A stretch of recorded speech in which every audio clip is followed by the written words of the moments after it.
কাঁঠাল কিন্তু শেষের পথে। এখন ছোট ছোট ডালার কাঁঠাল পাওয়া যায়।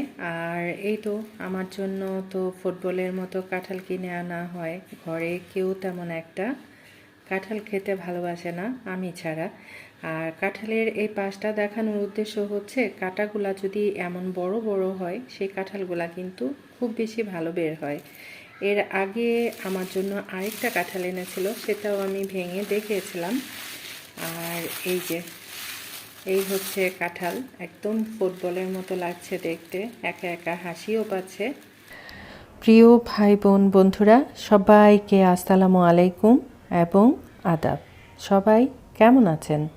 আশা করছি অনেক অনেক ভালো আছেন। আপনাদের দোয়া ভালোবাসায় আমাদের বাংলাদেশের মানুষ ভালো মন্দ মিলিয়ে আছি। আমাদের উপর দিয়ে কি পরিমাণ মানসিক চাপ যাচ্ছে আশা করি সবাই অবগত আছেন। প্রতিটি শহীদের আত্মার মাগফিরাত কামনা করছি। যারা আহত অবস্থায় হসপিটালে আছে সবার সুস্থতা কামনা করছি। আমাদের দেশের এই অস্থির অবস্থা যেন শান্তিতে পরিণত হয় খুব জলদি, সে কারণে বিধাতার দরবারে দোয়া কামনা করছি। সকালবেলা রান্না নাস্তা পানি খাওয়া দাওয়া শেষ করে দুপুরের রান্না বসাই দিলাম। এখানে ডাল, পেঁয়াজ, কাঁচামরিচ, একটু আদা রসুন বাটা, একটু হলুদের গুঁড়া, মরিচের গুঁড়া, ধনিয়ার গুঁড়া, লবণ, তেল সব উপকরণ একসাথে করে দিয়ে খুব ভালো করে কষাই নিলাম। পরিমাণ মতো পানি দিয়ে দিলাম। আসলে কি ভয়েস দিব, কিভাবে কথা বলবো, অনেকবার ট্রাই করার পর এখন আমি সম্ভবত এবারের ভয়েসটা ফাইনাল হয়ে যাবে। মনটা এত বেশি খারাপ, বুকের ভেতর এত বেশি ব্যথা, এত বেশি কষ্ট, কার কাছে বলবো, কোথায় বলে একটু শান্তি পাবো, সারাক্ষণ শুধু এগুলাই মনে মনে ভাবতে থাকি। একা একা অজান্তে কত রকম কথা যে বলি, মনে হচ্ছে মানসিক রোগীতে পরিণত হয়েছে। যাই হোক, অল্প একটু লইটা শুটকি ছিল, সেটা আবার ডাঁটা কাঁঠালের দানা দিয়ে খেতে ইচ্ছা করেছিল। তো এই যে রান্নাটা বসাই দিয়েছি, পেঁয়াজ হচ্ছে। আর আমি কিন্তু সব সময় ডাঁটা ভাপ দিয়ে তারপর রান্না করি, নতুবা আমার কাছে কেমন যেন তিতা তিতা লাগে। কাঁঠালের দানার খোসাগুলা খুব ভালো করে উঠাতে পারি নাই, ওঠানোর চেষ্টাও করি নাই। মনে হয় কোনো রকম একটু খাবার হলেই হয়। কত মানুষ তো আছে না খেয়ে কত কষ্ট করছে। এরকম আর কি দিনকাল কাটছে। আশা করি সবাই অবগত আছেন, সবাই বুঝতে পারছেন। আর আমরা যারা বাংলাদেশের ভাই বোন আছি, আমরা তো প্রতিটা মুহূর্তে এগুলা ফিল করছি। ছোটবেলা থেকে একটা কথা জানি, প্রকৃতি ছাড় দেয়, ছেড়ে দেন না। মানুষের অন্তরের ঘৃণা নিয়ে, কষ্ট নিয়ে খুব বেশি দূর যাওয়া যায় না। Just wait and C.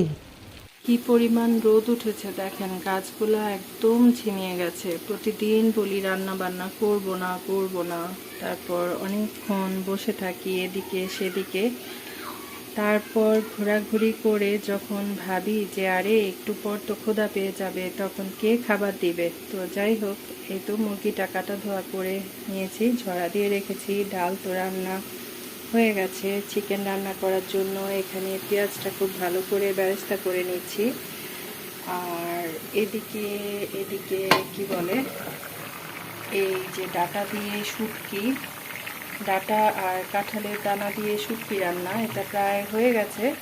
তো যেহেতু কাঁঠালের দানাগুলো অনেক আগে সব সিদ্ধ হতে একটু সময় লাগবে, এই কারণে চুলার আঁচটা অল্প করে দিয়ে ঢাকনা দিয়ে ঢেকে সিদ্ধ করে নিচ্ছি। আর এই তো ভিডিও করার চক্করে পেঁয়াজ বেশি লাল হয়ে গেছে। তো ঠিক আছে, মশলাটা কষাই নিই, থাকেন আমার সাথে। আমার বেশ কয়েকটা বড় বড় কড়াই আছে, আর বড় কড়াইয়ের মধ্যে রান্না করে আমি খুব বেশি স্বাচ্ছন্দ্য পাই আর কি। তো সে কারণে বড় বড় কড়াইয়ের মধ্যে, এই যে দেখেন কত বড় কড়াই, বড় বড় কড়াইয়ের মধ্যে রান্না করে তারপর ছোট ছোট হাঁড়িতে ঢেলে রাখি আর কি। তাতে করে কি হয়, রান্নাটা করতে অনেক বেশি সুবিধা হয়, নাড়াচাড়া করতে। আর একে একে দুইবার পানি দিয়ে খুব ভালো করে মশলাটা আমি কষাই নিয়েছি। কারণ হচ্ছে এখনকার মুরগি রান্না হতে খুব একটা সময় লাগে না, চটজলদি রান্নাটা হয়ে যায়। তো যাই হোক, এখন কি করব, কেটে রাখা ধুয়ে রাখা যে চিকেন আছে, এই চিকেনটা এখন আমি আস্তে করে ঢেলে দিব। তো ঠিক আছে, নাড়াচাড়া করে আমি একটু মিশিয়ে দিই।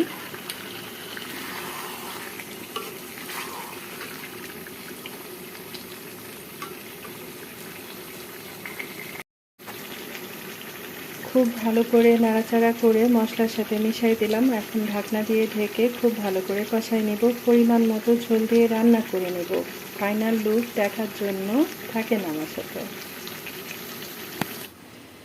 গরম যেন এবছর কমছেই না বাবা, কি অবস্থা! মাঝে মধ্যে ঝিরিঝিরি বৃষ্টি হচ্ছে, বাতাস আছে, কিন্তু গরম কমছে না।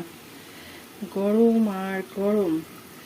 আর এদিকে এই যে দেখেন, মুরগিটা খুব ভালো করে উল্টে পুল্টে আমি কষাই নিচ্ছি। আর প্রচুর পরিমাণে পানি উঠেছে, এই পানি দিয়ে আমি খুব ভালো করে কষাই নিব। পরিমাণ মতো ঝোল দিয়ে রান্না করে নিব। তারপর এখানে হচ্ছে ডাল পাতুরি হয়ে গেছে আমার, কিন্তু এখনও রান্না বাকি আছে। আমি কলমি শাক ভাজি করব। আর কি বলে, এই যে এখানে ডাটা তরকারিটা বাড়াবুড়ি করে নিয়েছি।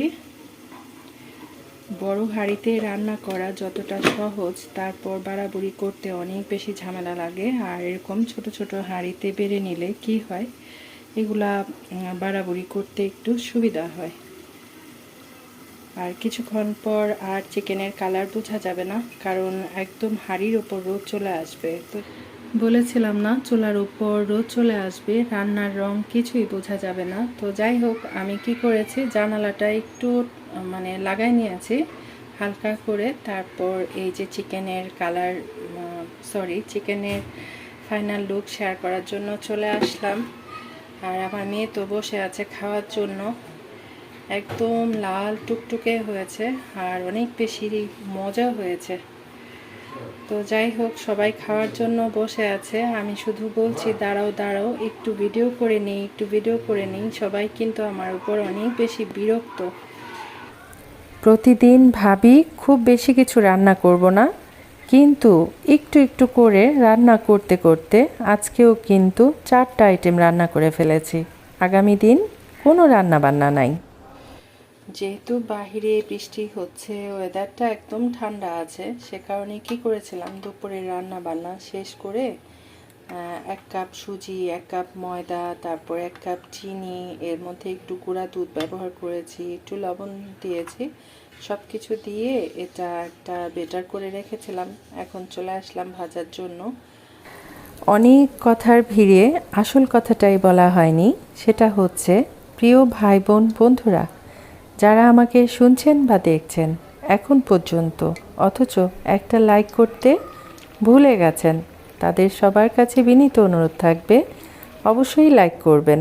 ইদানিং অনেক আপুরাই দেখছি লাইক নিয়ে অনেক রকম পোস্ট করছে, আসলে এটা দুঃখজনক।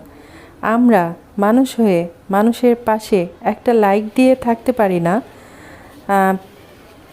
আর কিছু আসলে বলতে চাই না, মনের ভেতর অনেক কষ্ট আছে। আল্লাহ সবাইকে হেদায়েত দান করেন, সবার মনটা আকাশের মতো বিশাল করে দেন। আর সবাই খুব বেশি বেশি নিরাপদে থাকবেন, প্রয়োজন ছাড়া একদম ঘরের বাইরে যাবেন না।